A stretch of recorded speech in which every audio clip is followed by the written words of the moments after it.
everyone. Can you hear me? Hello. Yes. Everyone can hear me? Yes. Okay. Yes, ma'am. So, ma'am, so we'll start with the session. So today we're going to start with the Mastering MX Excel Beginner to Advanced session, where we will learn about many advanced topics in Excel, such as VBAs, macros, and many more such that. Okay, so Excel is something that everyone is familiar with. We all are familiar with Excel, but why do we actually need to study Excel so much, or why do we need it? Anyone? To organize the data in a useful format. Absolutely yes. And any other thing? To analyze the data. Yes, again. And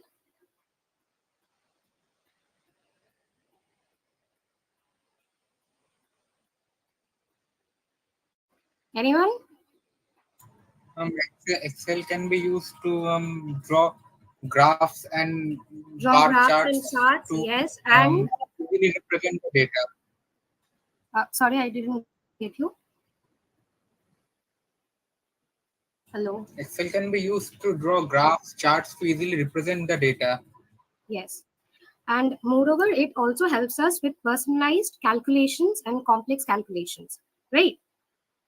So data or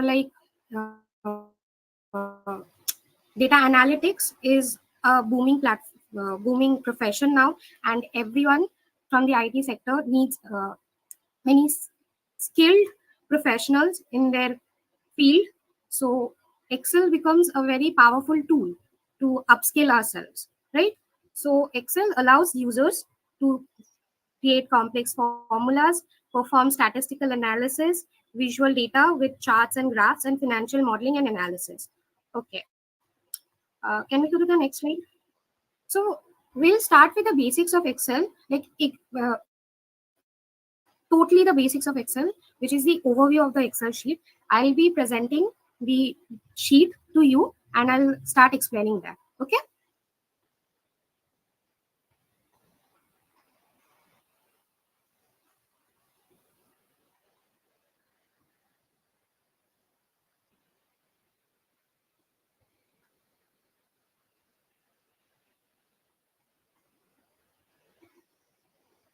I hope everyone can see this.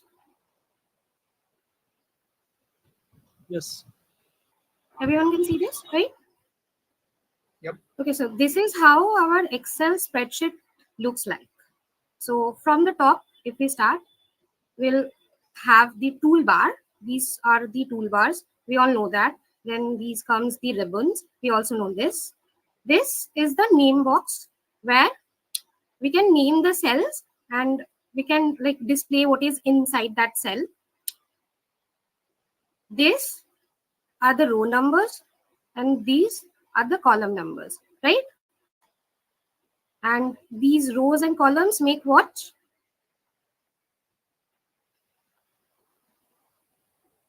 Matrix. That's a great name, Anand. But what is that we call it? Like A spreadsheet. no? Should I give you a hint? Sure, yeah. It's related to biology as well. Cells. Exactly right, cells. So these are the cells, right? The intersections of columns and rows are the cells, and these are the cell references, right? The things that are written in there, the cells. Okay, so now the cell references can be of three types. One is relative cell reference, where it's just the numbers and the text that are in there, like what we write inside the cell. And another is absolute cell reference, where we can make that reference number constant, like with the dollar sign, right? Everyone knows, right, that we can make it constant with the dollar sign. Yes, ma'am. Wait, let No, me just ma'am. find it.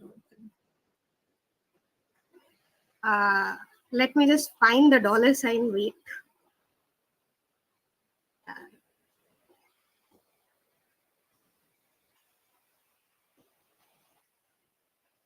Okay, we'll just put this then.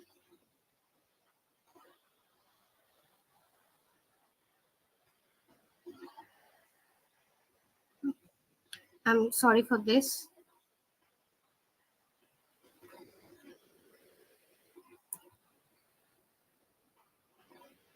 Okay, I'm really sorry that I can't show you the dollar sign for some reason. I don't know what it is.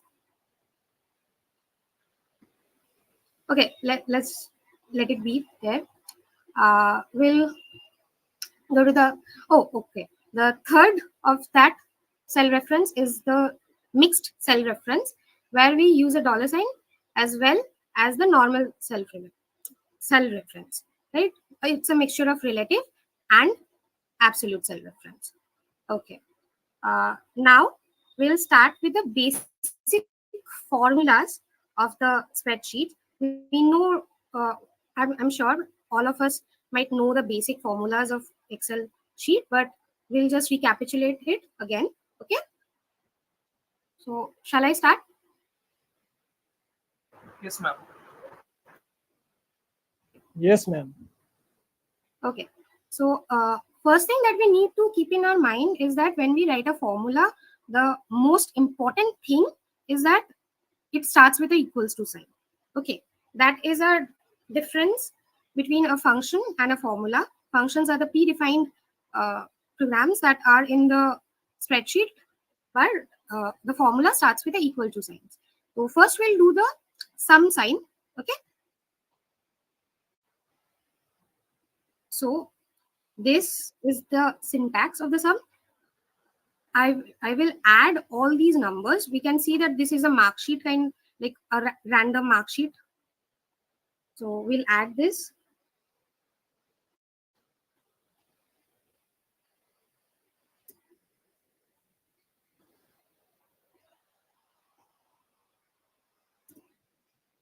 Right, this was the syntax. This is the syntax, sorry.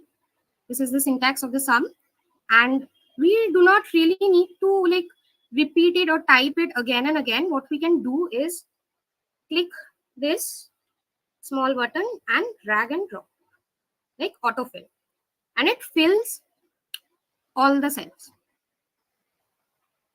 right?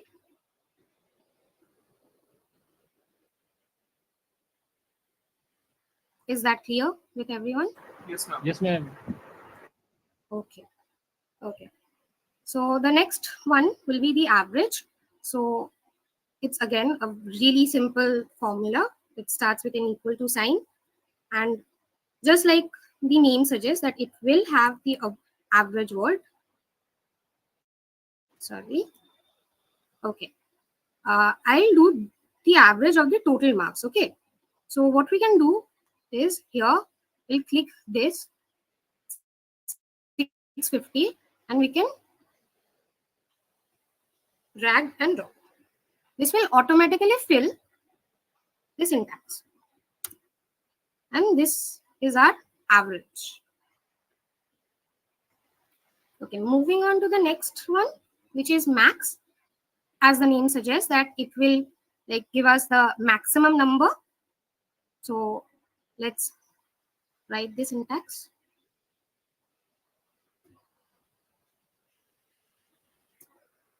Again, I'll do drag and drop, and it will give us our max one. For the min, it's again the same.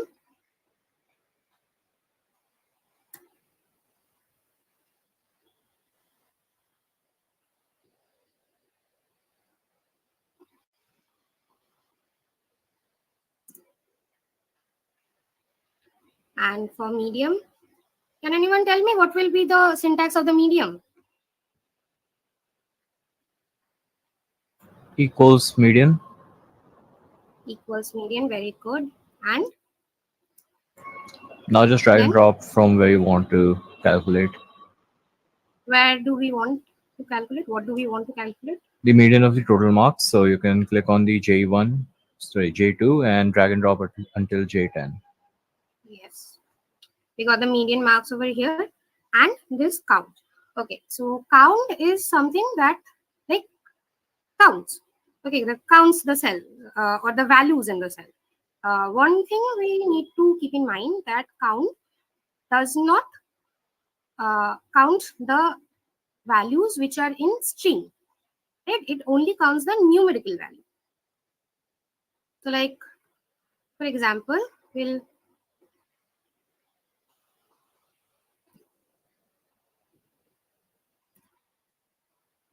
write count and then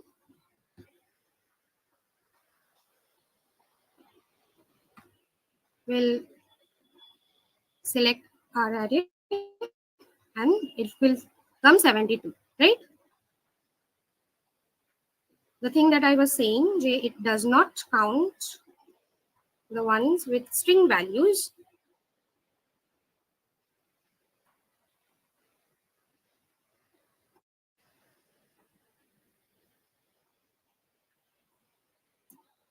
It should have been, here are 1, 2, 3, 4, 5, 6, 7, 8. 8. So it should have been 80, realistically speaking, but then it's still 72 because the count formula does not take account of the string values, right?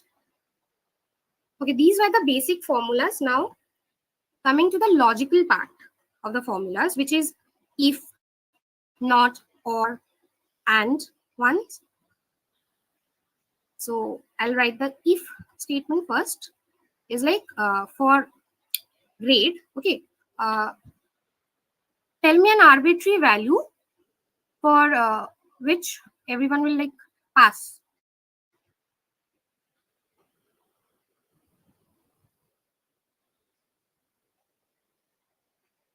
Hello.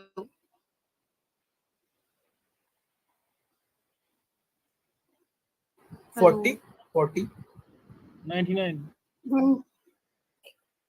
Then everyone would pass. Like I want to 400. say like 50, 50, 60. 400. 50% of all the subjects.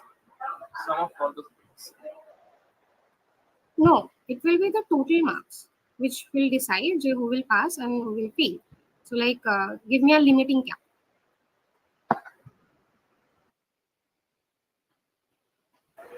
There are 8 subjects. So 100 marks maximum in each subject.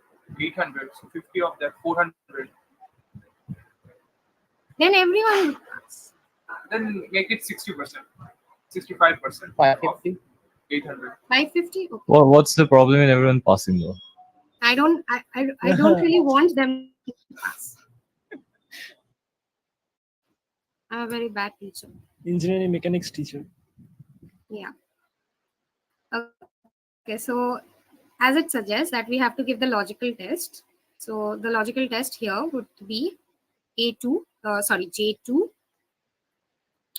uh, greater than equals to 550 or 450. Which one? 550, right? Yeah, 550. 550.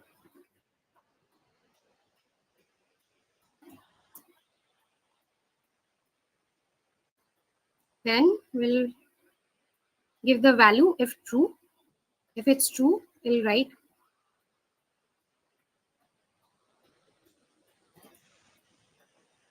pass.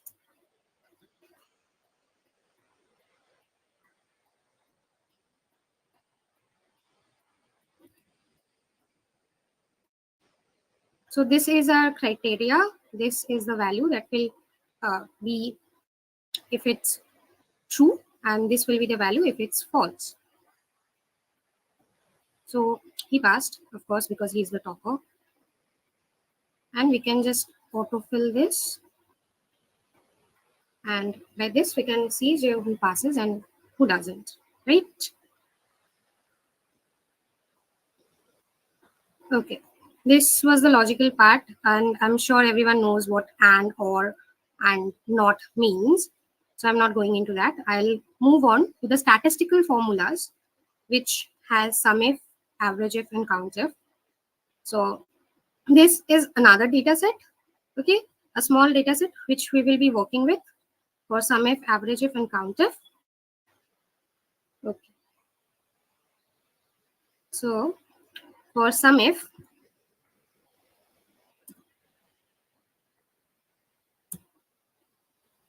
sum if basically returns the value of the sum, but it has a range or it has a criteria for it for returning the value, right?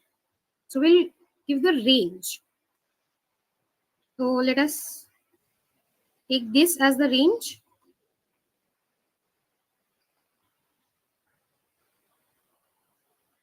Then the criteria, let us take vegetables, okay, and the sum of the range. This will be a sum of the range. What do you think would be the answer?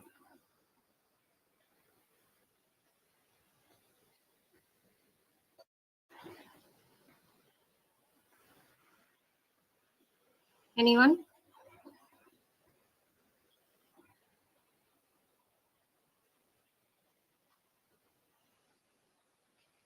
Hello.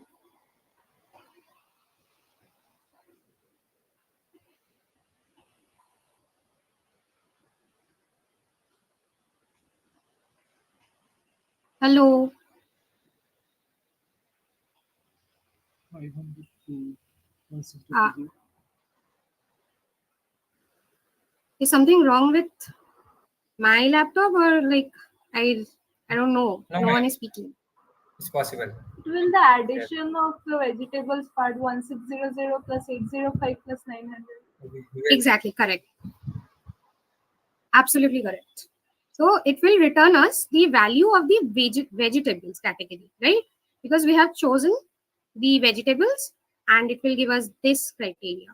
Like it summed this criteria where the vegetables were there, the sales of the vegetables, right?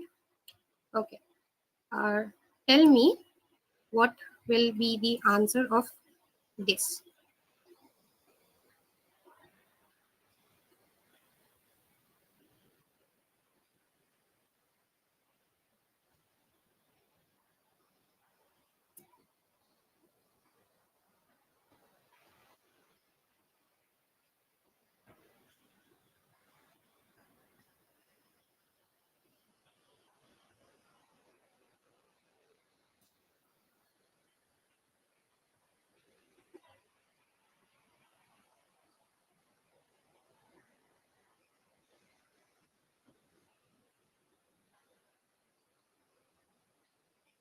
Okay.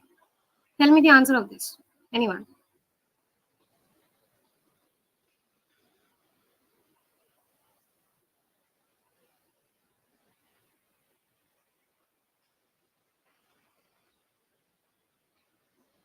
Try.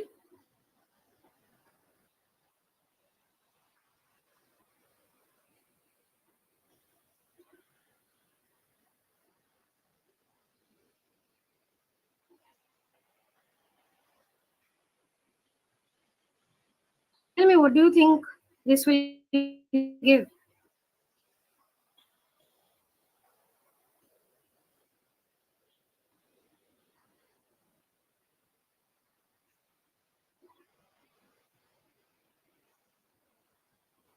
This map grind.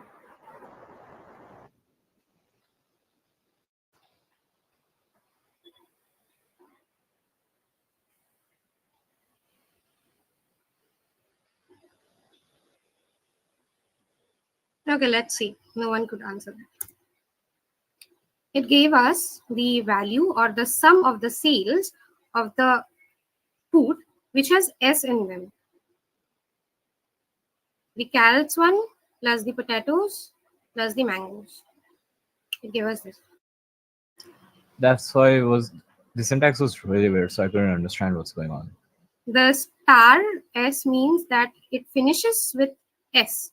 So here carrots, potatoes, and mangoes are the only products that finishes with this. All right. Okay. Next, we move on to the average if, which is basically the same thing as sum if, but just the average.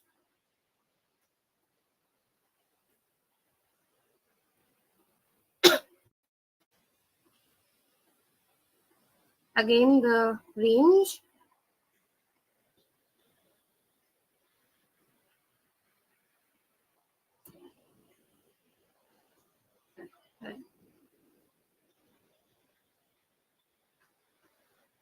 Let's take criteria as fruits.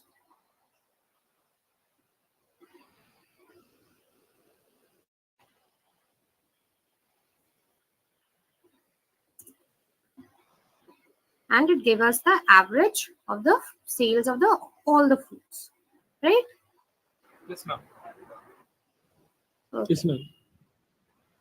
Okay. Anyone wants to try for count if?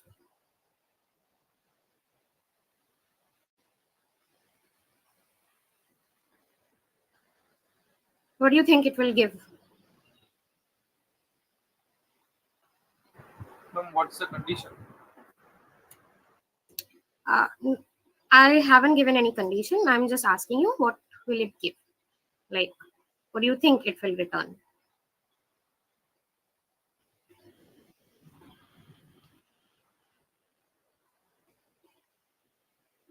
Okay, let's try what will it return. Let's take this as a range and let's take fruit as the criteria. We'll return the count of the fruits, like how many times fruits have appeared. Absolutely correct. 3, ma'am. Yes, correct. Okay. Does anyone have any problem till now? Or anyone wants to ask any question regarding any syntax, or if anyone doesn't understand anything, please? No, ma'am. No? No, ma'am. Okay, No, then, ma'am. then I'll move on to the next part, which is the financial formula part, right? Yes, ma'am. Okay, so Excel helps us to like take I won't really say take.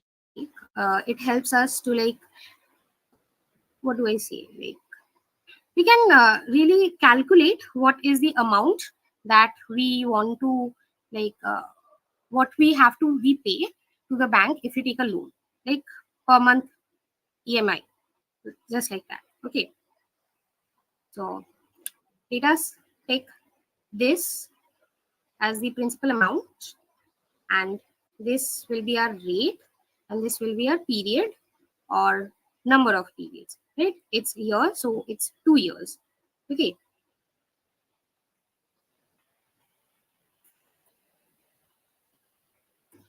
so the name of the formula is PMT.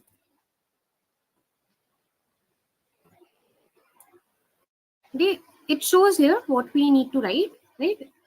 Here rate, we have to write the rate, which is 12%. And since it's annually, so we'll divide it by 12. Then we'll write the number of period. N part means the period, which is, oh shit, I'm so sorry. Shit. Sorry.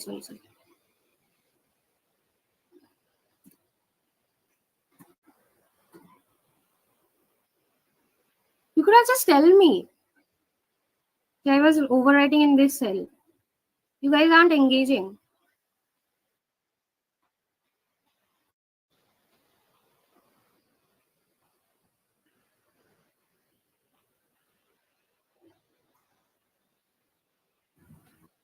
And the present value is 1 lakh.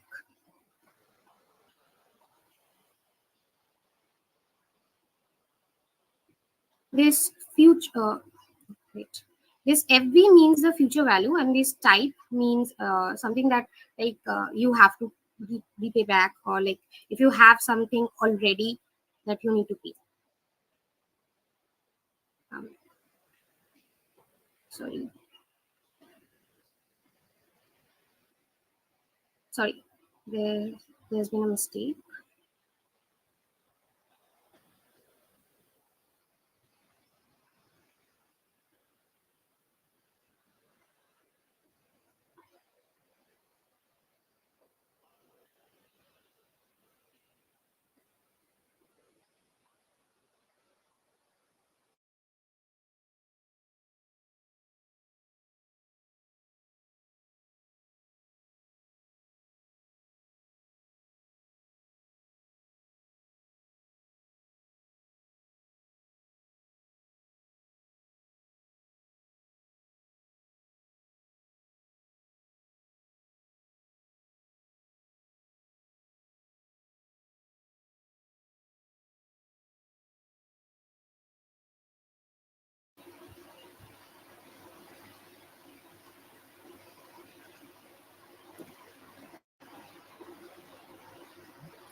Hello. Yeah, you're Yes, audible. ma'am.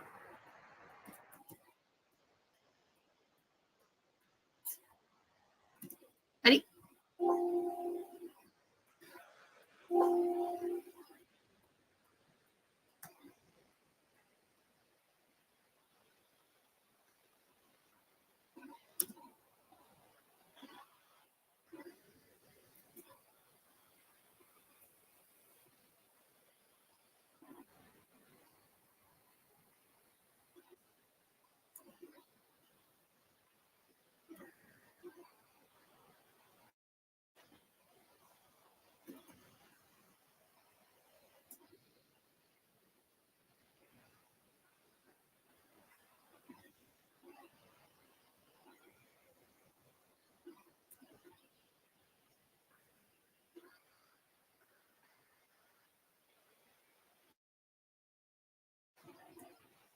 Okay.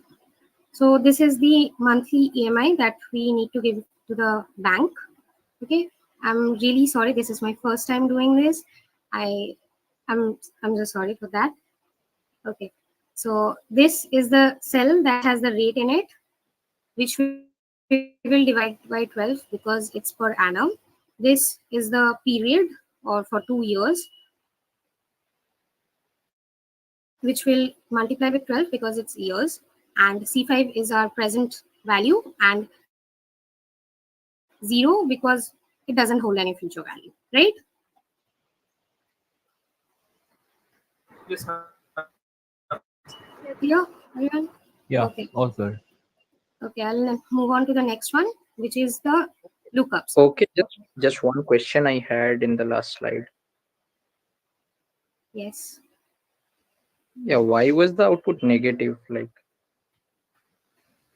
It's negative because we need to give it. what? That convention is already programmed into Excel. Yes. Okay. So we'll move on to the next one, which is the lookup part. So lookups are of two types. One is VLOOKUP, which is vertical lookup, and another is H lookup. Okay. This is a bit tricky because it has a lot in it, a lot of syntax in it. Okay, we'll start with the lookup one. So not here, here. Okay. Here is the employee ID, here is the name, here's the salary, here's the address, and the phone number. Okay. So I'll write the idea, ID, which let us take 107. So we are going to look up for the name. Okay, which ID is 107? Who is like 107? So we'll write equals we look up. Okay, here is the lookup value, like what we want to look into, right? We'll write 107.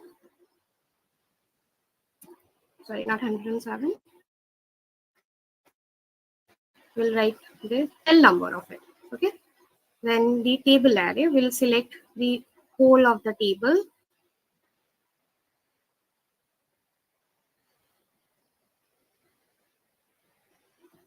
And then we'll give the column index number.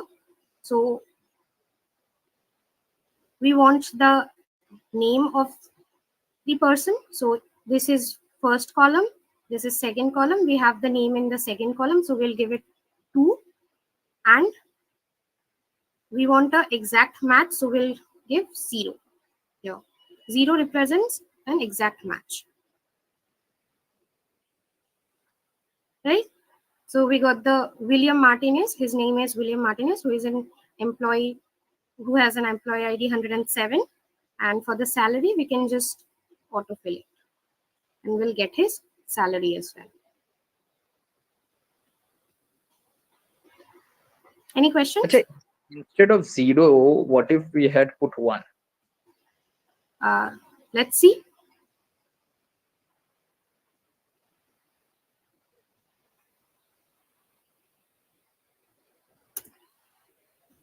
It's still William Martinez because like there's only one. Like, It's still 0 Like in- actually. It's still 0. Huh? it's 0 in the formula tab. Where is 0 in the formula tab? Not that one. Sorry. It was showing 0. I think it was just error. So shall we move on to the next one?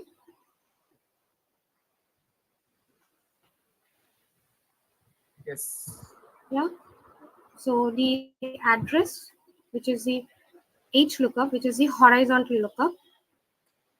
So for address, we'll give equals H lookup.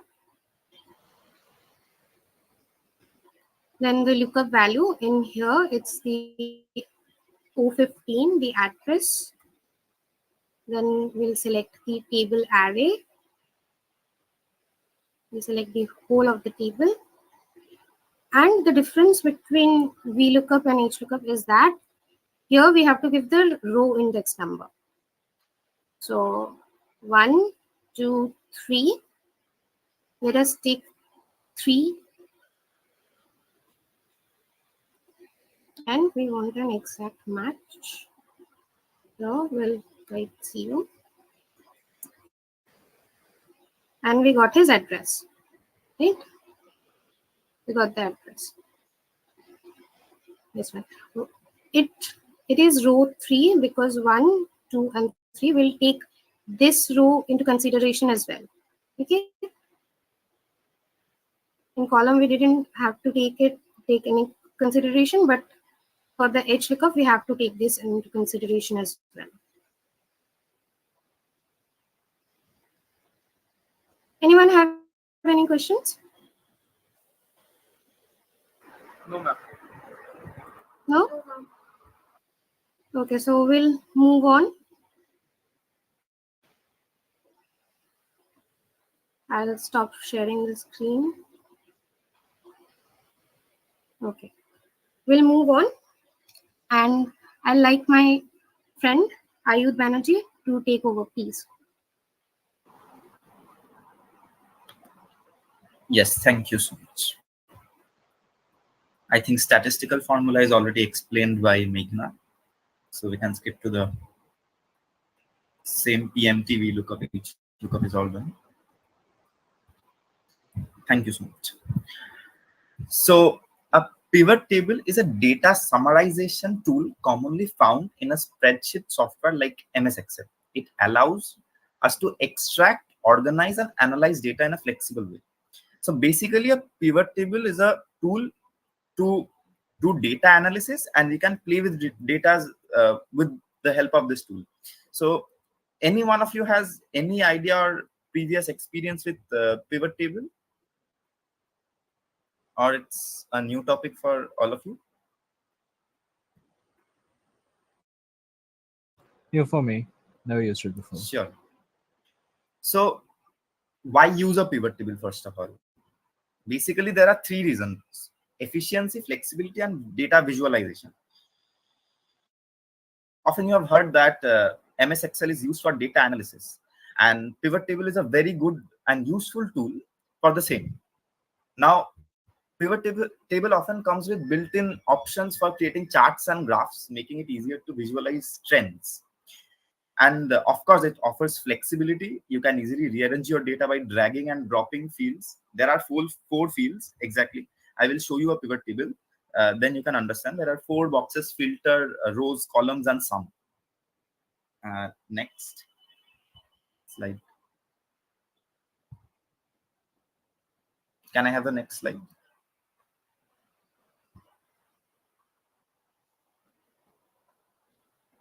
Okay. So basically, I will be showing you how product sales as a percentage of total sales is done. Just wait a second. I will share my screen. Can I have the next slide, please, if I'm audible?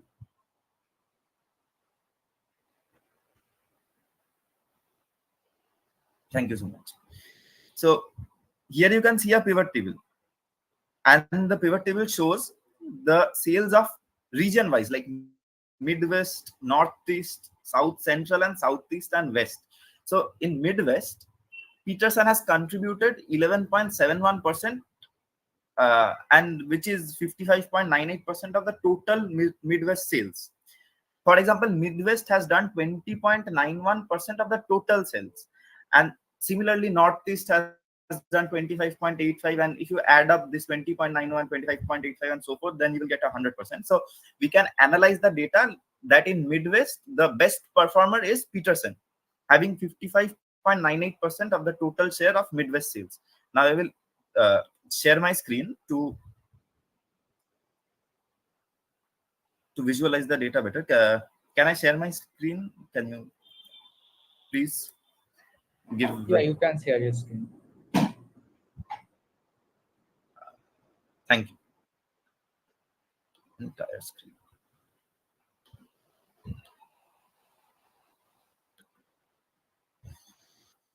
Is it visible, everybody? Yeah, it's visible. Thank you so much. So now, how to create a pivot table? You just have to go to the Insert tab, and there you can see the option Pivot Table. Now, I want to create a pivot table in a new worksheet. Let's create. Okay. Achha, first of all, let's analyze our data set. There are 6 columns: order ID, name, contact number, order details, price, and order type. This is a restaurant data. Okay. So basically, we can see that chicken meatballs, Magnum Gold, Jack Daniels, these are all the data items like the menu.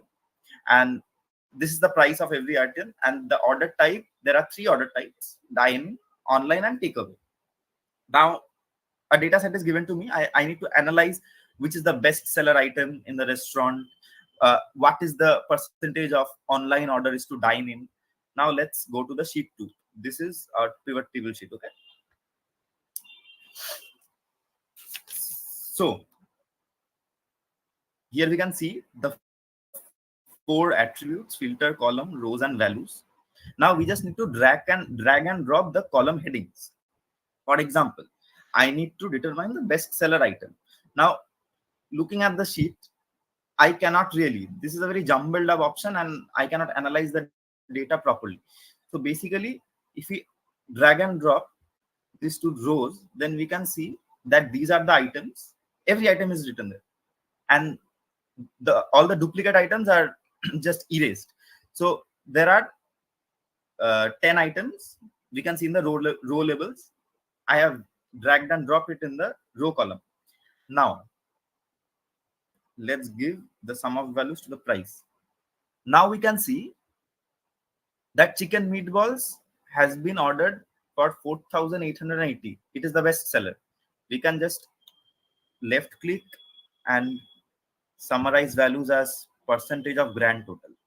We can see of the total sales, 13.55% has been done by Jack Daniels, 12.33% by Ratatouille, and meatballs is the third bestseller items with 12.06% as the share. Now, for example, if we want to see that how many times it has been ordered. We just need to go to the summarize values by count, and this shouldn't be a percentage. So of course, no calculation is required. This has been ordered 5 times. This has been ordered 5 times. And looking at sheet 1, this is a very jumbled up data. I do not know the count of every item ordered. I do not know which item brings us how much revenue. Looking at this table, it is a much more concise and like we can analyze the data. Analyzing it more, we can determine that dine in versus dine out versus takeaway. How much percentage has been shared by dine out? How much percentage has been shared by dine in? Let's drag and drop the columns. Order type to this and price. I do not need this column. Okay, let's drop this column.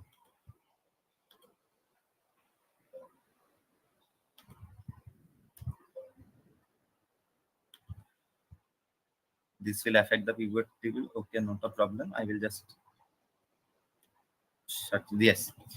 So we can see that. Okay, let's change the font a bit. You can understand better. Go to the design tab, then grand totals, report layout, show an outline font. Good.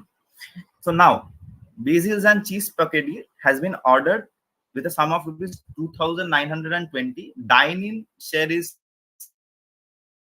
730, online 730, and takeaway has been more, double of dine-in and online. Similarly, chicken meatballs, total order value is 4,880. Dine-in and online has been same, takeaway has been also same. 3 are equal. So we can, it's a very useful tool that we are comparing dine-in, online, and takeaways. These 3 options in a single table. Let us analyze more. Let us give the order quantity in table.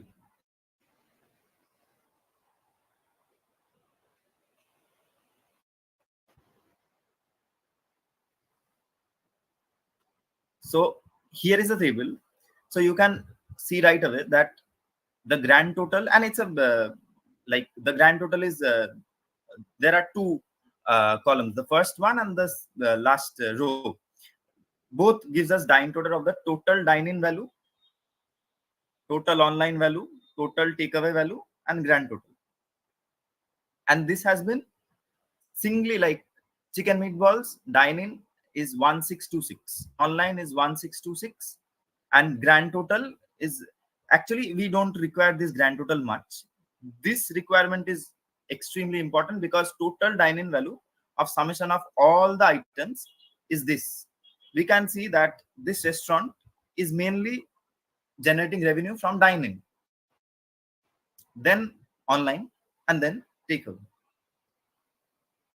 So this is a very interesting tool, and we can analyze more and more. But however, we have a like medium-sized data set, so it's like it's uh, more or less what to say. Like we can also use other tools such as consolidate to see or visualize the data. In large data sets, pivot tables are extremely important. Let's go back to the PPT. Any questions, by the way? Have any of you understood this table and the operations? Yes. So how do you find it? Is it a useful tool or not required at all? It definitely helps us summarize a lot of jumbled up data into very concise strips of data, which we can utilize to make charts and all. Exactly. You can play with the data basically.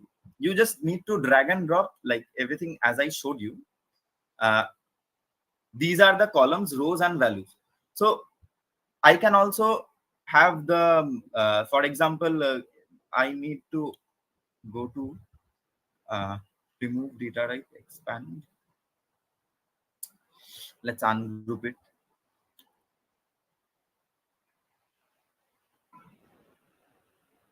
Field settings. Okay, you can also sort Z to A, and we can also find the count, average, everything. This table, basically the summation of values, is very useful to not only find the sum of values, but also the average, count, mean, median, everything. So we can do an array of operations using this tool. However, coming back to our slide, as I have showed you, just a second, present. As I have showed you, we can compare sales totals of different products, and in the previous slide, we can compare the percentages of sales. How much is done by whom? How much revenue is done by chicken meatballs? So similarly, we can of course see the compare. We can compare the sales totals of different products, and this just remember the steps, how to create a pivot table, and what are the four attributes of it. Now combining duplicate data. Now here is a very interesting application of the pivot table. For example, below is a data set that has multiple records of the same region, Boston, Boston, Boston, 3 times. Now combine and sum data using consolidate option. Mane Excel gives you an option of consolidating data. Now it's a useful tool, but you can also consolidate data using pivot tables, and in a better way. Uh, you have to just follow the steps. You need to create a pivot table, and as I have showed you, there was no duplicacy of data. Like for example, in my Excel sheet, in the original data set, there were Jack Daniels repeating 5 times. In pivot table, the count was 5, but there was only one row for JB. So, however, uh, this is a very interesting tool for eradicating duplicate data. So, duplicate data are gone, and now we are coming to empty cells. In any data set, empty cells or missing data can be a significant issue. They can arise from various reasons like inaccurate analysis, then formula errors, data inconsistency. Then missing data can skew our analysis, leading to incorrect conclusions. So uh, pivot table helps us to fill the missing gaps. Like for example, $0 or to be determined are customized pivot table, which customized options which you can fill the cells with empty cells. Here the options are given how to fill the empty cells, and the solution, like of course you will get the improved data quality, consistent calculations, and better analysis. Simply filling in missing values improves the overall quality and reliability of our data, and of course it is also for the beautification purpose. Now pivot table is over. I will invite my friend Piyush to describe more on VBA, and before that, any questions, uh, I will take questions. So please, if any doubts, ask me.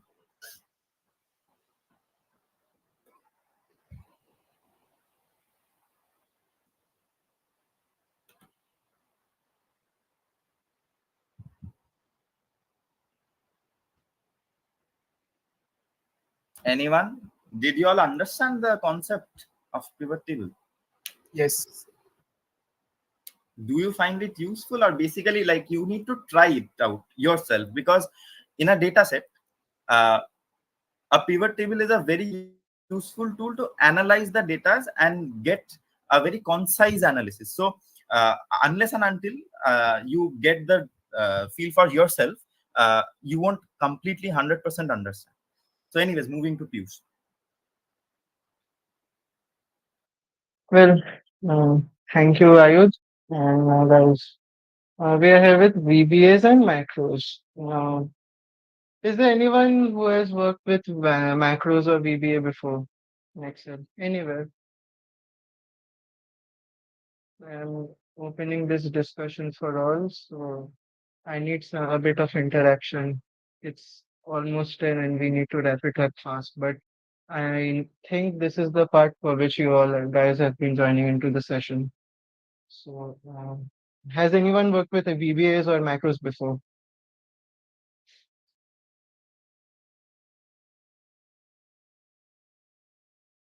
Well, anyway, uh, VBAs and macros in Excel are two most important things, which makes Excel quite a bit different from all other Microsoft tools which we have. Now, macros. Think of a macros is like a recipe book. Now, by recipe book, what do I mean is there is a set of instruction like how to make a tea. You add in water, you add in milk if you want, you add the other components like you add the tea, you add sugar, you add other various components, you boil it up for some while, and then the tea is done. There is some order to it. Macros does the same thing for you. For example, you need to do a lot of things which you should be doing if a particular criteria is being met in your data. Macros takes care of that. VBA, on the other hand, simply stands for Visual Basic Advanced. Visual Basic, I guess everyone over here knows Visual Studios and everyone has worked with Microsoft Visual Basic, I guess. Guys, I need some help from you.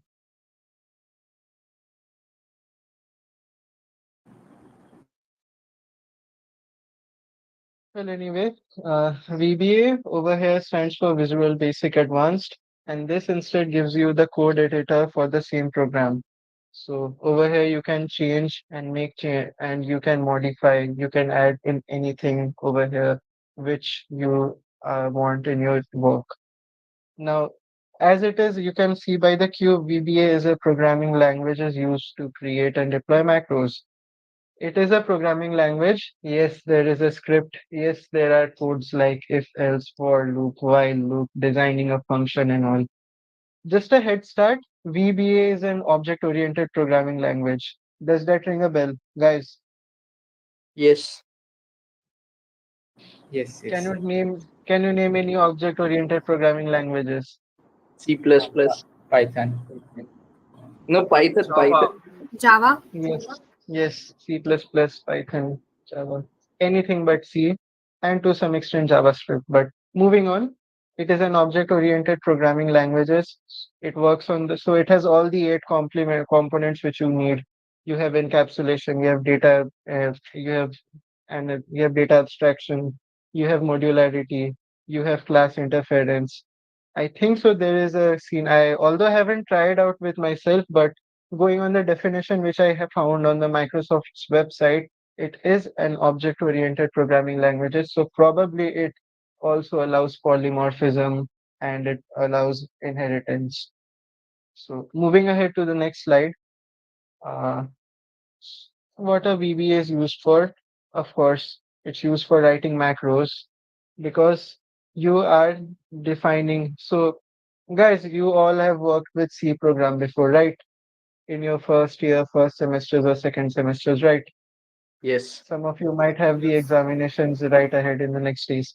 So in the semesters, like in C program, you had a set of instructions. You had some functions with you, right? Remember those days of finding out palindrome numbers by running loops in a program or by using recursion. You used to make a formula, you used to define a function, and then you used to call it on it itself. Or if it was any other case, you used it for somewhere else. Macros is the same thing for you. Consider it as your function. The function over here is different from other languages because right now it works on the clicks of your screen. So whatever you are going to click on your screen and you perform a certain sequence, it is going to record things in that specific sequence. It is going to store it in itself. That is how a macro works. Now VBAs just provides the coding interface to your macros. So you wrote a set of instructions. You wanted to use 10 times, add a for loop. You bingo, you get your job done. Similarly, your VBAs can be used to update data. For example, let's do one thing. Say so you work for the departments of births and deaths, the ones which works in your in your municipalities. So say you have a number associated with your birth certificate which says, assume my name is Piyush. I was born with the name Piyush. Now, some days later, I go to the court and say, hey, the Piyush name doesn't suit well for me. I wanted to change it to say Anirudh. So now I wrote a notary for it and I informed all the respected parties over it. Assume I'm using an Excel. Although they don't use Excel, they have millions and billions of data. Excel would just crash on itself. But assume I have an Excel. I can just say that a cell which has my date of birth, which has my number associated with it, and the SL adjacent to that. So assume if the rows of A has the IDs and rows of B have the names in it, it will just find my ID and it will replace my name from Piyush to Anirudh, and now just add a for loop and everywhere wherever my data is related to Aadhaar card, bank accounts, PAN cards, you name it, it's changed. You don't have to go in data entry again and again, and you need to click it on over and over again if you can do it in just a one click. Second scenario, the third one is perform scenario analysis. Exactly what I did, because not the every time we are working with the real world data. Sometimes we need to automate it and get it ready on ourselves. The finalize is organize information. Guys, you must have worked with sort in Excel or Google Sheets, right? You what you used to do on basis of some order you used to organize it. Now, assume you for some reason the data cannot be parsed. Assume, for example, you have date stored in it or you have time stored in it. For example, say your favorite coding platform like LeetCode wants to arrange in how fast a program was compiled, but who did it the earliest. There are two sorts working for itself. The sort function might not work nicely if they use an MS Excel. Instead, you just club these two into one block because since VBA is an object-oriented programming language, you have the independence to do that. Now you just put it into one block, and now you can compare it. You can use it. You can use multiple use of data structures. If there is a possibilities, you can use an arrays. You can use two pointers or a two-pointer array, and you can work it alongside it. Now, similar to the other website, other languages, I would seriously recommend for the VBA to follow the Microsoft Excel documentations for the same reasons. Now, moving ahead, the next slide. So, Hamdi, there are some VBA terms. Now, most of the thing is explanatory. So, I would be reading out the code on myself. So module is where the Excel stores the VBA code. Information regarding modules within a spreadsheet can be found in the Project Explorer. So once you open an Excel sheet and you store a module, you can find your VBA codes. You can find the entire blocks of the information this in a separate formulas or in separate batches. Just like when you use a code editor, you can see various methods associated to it. You can find other various methods in itself, and you can access each and every one of them when you use want to use it. Module gives the same thing for you. Object, the most code is used to manipulate objects in VBA. Objects are items such as workbook, worksheet, cells, ranges, for fonts. If you are familiar with C, C++, or Java, I think so you must relate with what I'm trying to do here. Objects is an attribute of class. It is again an object-oriented programming, but with its own terms and forms. So it's just the same thing. But over here, we are dealing with worksheets, or we are dealing with sheets, we are dealing with workbooks, shared workbooks. In fact, you can write a macro for one piece and you can use it n number of times in n number of cells, provided you are logged into your Microsoft Excel account. Moving on to the procedure. Procedure is a part of program that performs a specific task. It's a block of code that starts with a declaration and finishes with an end declaration.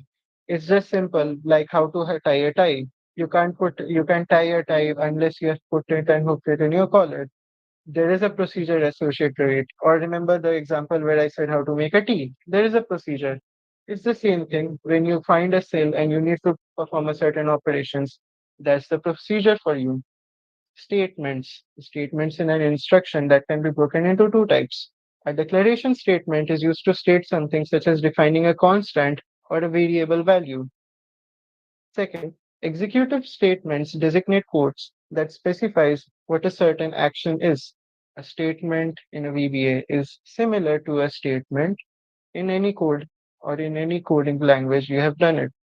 Variables, again, it's self-descriptive. Variables are storage location defined in the specific items. They hold specific values that may change or the VBA scripts are performed. Now, with variables, you have some conditions. For example, there are a lot of variables, like you know what is a reserve word, right? Guys, in C, what was reserve word? Like you can't save the name of a variable as for or while or continue or do or while. Keyword, It's the keyword. same thing over here. It's the reserved words are those which are keywords and which have a predefined meaning in the Excel sheet. So besides that, we have logical operators, if else, ternary statements, while, do while, anything which instruct the flow of a program. Moving ahead, we have the if else statements in the VBA condition. I don't think I have time to explain it as such, but let's go with the code over here. The syntax says if a condition is met, then we can move ahead with the condition we want if the following condition is true. Else, we can follow the condition which is not true. Now over here on the first condition, the first syntax you can see, it is a nested if else. I guess you guys know what is a nested if else. It's if else inside of if else. Now guys, in your school days, have you worked with QBasic?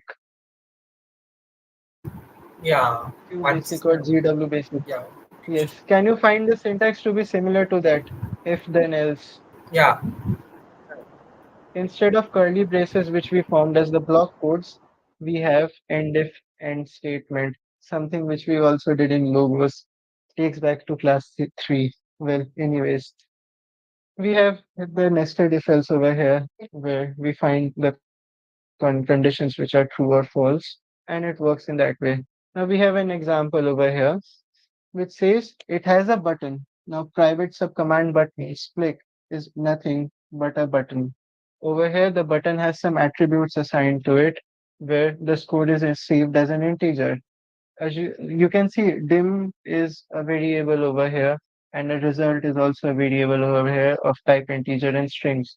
Now, score is assigned to the object present, to the cell value, the value of the cell in A1.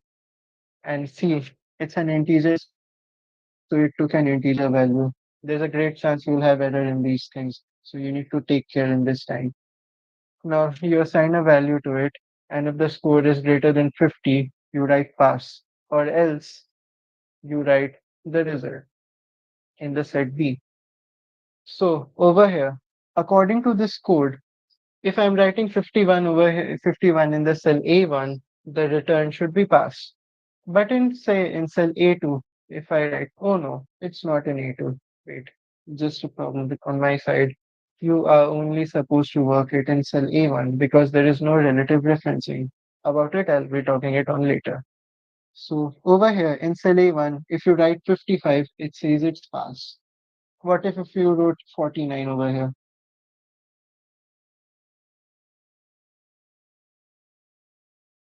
What if I write 49 in A1 instead of 55? fail. It will not show anything. How many of you, yeah, yeah. It is not going to show because we have not initialized any else condition. condition over here. We just wrote then and we just left it. We just use the end sub and we use the one single code where it used. Again, guys, how many of you have worked with Java or JavaScript in this instance? Can anyone raise your hand? Okay. Guys, I guess you are aware that if you don't put a block of code, like if you don't add curly braces to your code, the flow will only read the first line of statement inside when which you write it. For example, you added if then and you wrote result is equal to pass. If I had to write more than one statement, I would have written it, but then I had to write end if, like we have end sub. End sub is nothing but a block of code or methods assigned to it. Similarly, we had to write end if. So in the same manner, we are the range B1 of the value is added result over here. When the value was 49, it was either going to show no result or it was going to show a random value. Well, try it out for yourself at the end of the session. Moving on to the next block of statements,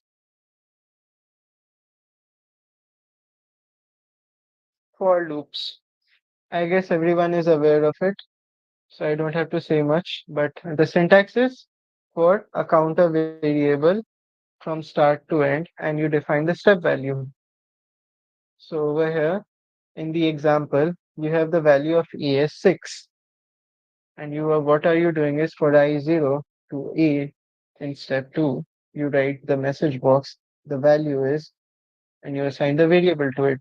So over here, what does it happen? Do you guys, can you make it out? Can you figure it out? What would be the result over here?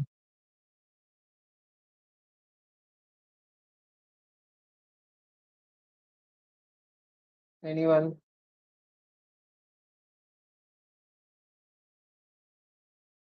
Well, anyways, when you click on command button, it is going to show a pop-up that the value of I is 0, and you would have clicked on OK, right? Here comes the twist. Another pop-up would come up and it would say the I value of I is 1. You would have clicked on OK. Again, the value of I is 2.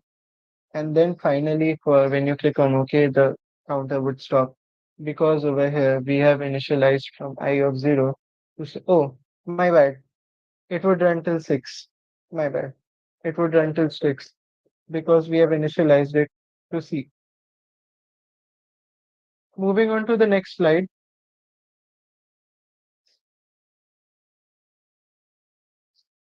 we have while loop. While loop does the same thing, but while loop is an entry control loop where only one parameter needs to be passed. So guys,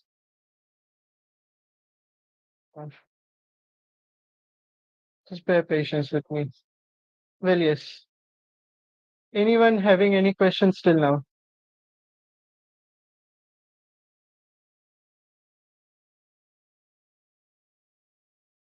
Nope. Anyone?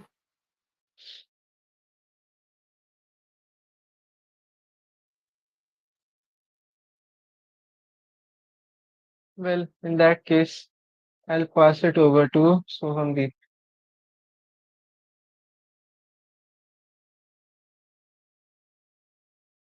Sohamdeep, you can take over. Hello guys, I hope you have enjoyed the session so far. So now it's the question time. Uh, we have two data sets today. So first data set is on a employee list, and the question from the Sohamdeep, your audio is echoing. okay, I think due to the okay, let me figure it out.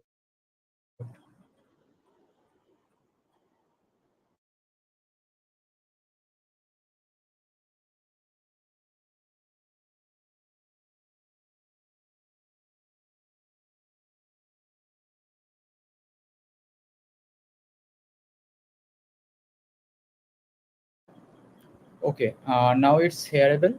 Yeah, sure, sure. Yeah. So No. yeah,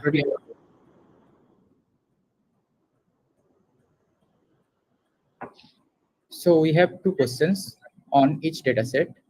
Uh, First question is find the list of employees overperforming or underperforming as per their salary and the skill. So now I will be presenting the data set uh, from which this question has been taken.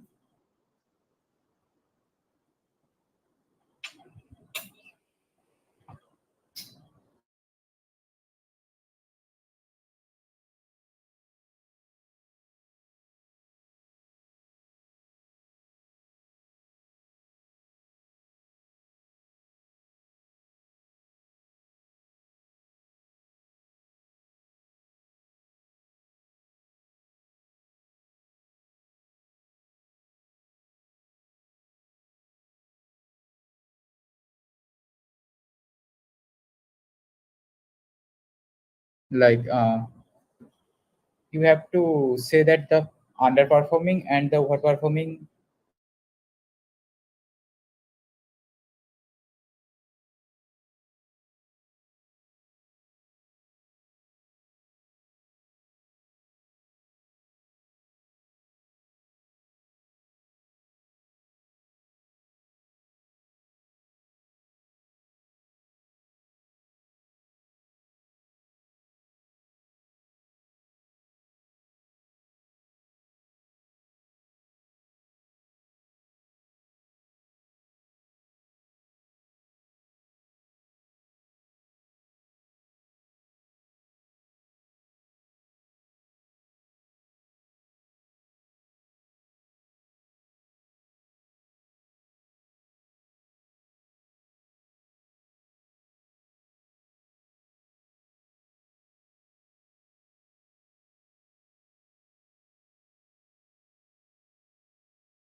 Okay, so I have applied the filter on the dataset. Now I will be sort that from largest to smallest. So we can see that the top 5 customers are these one who spent most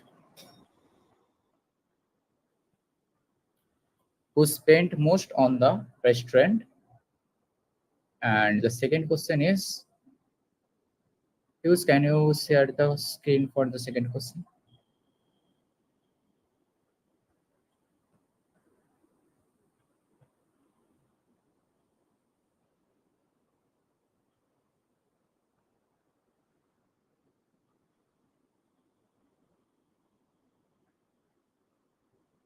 Yeah. Assume that the restaurant adds additional 10% charge for delivery partners and additional 30 for every dine-in order. What are the most profitable items sold by the restaurant? Okay. So so we have to find out the first we have to find out the final price after adding the online and the dine-in. So to find out that, we have to first apply the formula that for dine-in customers we have to add 30 rupees after the price, and for online we have to add 10% of that. So to do that I have already written the formula here. If bracket $sign and the cell number equals to dine in, that means order type set is dine in, then here comma represents then, and then E2 plus 30, that means the price plus 30. That means price would be 30 rupees would be added on the price. If the order is online, then 10% will be added to the price, 0.1 for the 10%. So by applying that formula in that cell and after dragging in, we can find out the final price for the restaurant. Now we can see that top item will be the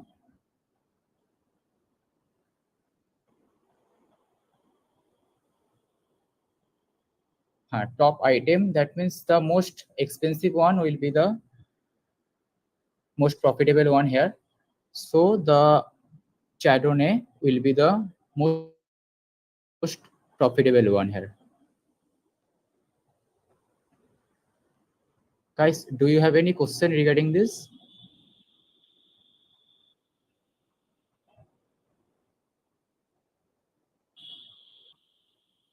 Hello.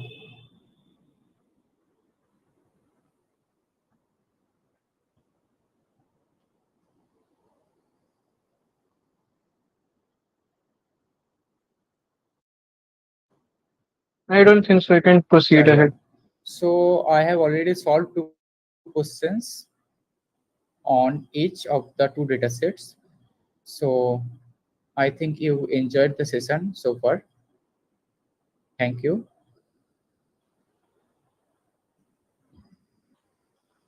And please add your feedback and suggestions for the upcoming sessions and this one also. Thank you, guys.